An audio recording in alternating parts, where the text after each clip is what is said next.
Patimbog sa drug buy-bust operation sa Urbis, Tondo, Pangasinan ang isang dating sundalo. Inaresto naman sa bayan ng mga Tarem ang isang lalaking nanggahasa raw ng isang batang babae. Makibalita tayo kay Michael Sison ng GMA Dagupan. Nakakulong ngayon sa mga Tarem Police Station sa Pangasinan ng 24 anyos na lalaki. Inaresto siya dahil sa panggagahasa umano sa isang batang babaeng 3 taong gulang. Ayon sa pulisya, lasing ang sospek nang mangyari ang krimen. Naglalaro daw yung bata, may mga kalaro sa mga bata. Nang dumating nga yung sospek, tinawag siya at dinala sa isang abandonadong bahay. Kaya doon na ginawa yung pang-abuso. Matapos nito, pinauwi ng sospek ang bata. Umiyak daw ito sa kanilang bahay at doon na nalaman ng ina ang nangyari. Ipinaaresto kaagad ang sospek.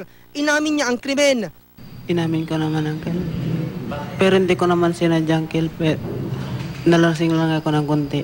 Hinihintay ngayon ng pulisya ang resulta ng medical na pagsusuri sa biktima para masampahan na ng kaukulang reklamo ang sospek.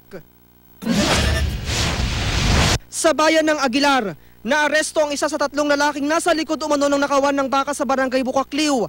Mismong may-ari ng isa sa mga ninakaw na baka ang nagsumbong sa pulis. Nakita raw niya ang pagtangay ng mga sospek sa isa niyang baka. Balit 3 itong suspect natin. During the process ng pursuit operation, nakatakbo yung 2 tapos ito po nahuli yung isa.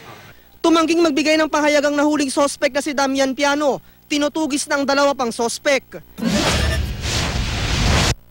Natimbog naman ng isang dating sundalo sa isang buy-bust operation sa barangay Kamanbugan, bayan ng Urbis, Tondo. Nasa drugs watchlist ng bayan ng Bayambang ang sospek na si Wilfredo Mondero.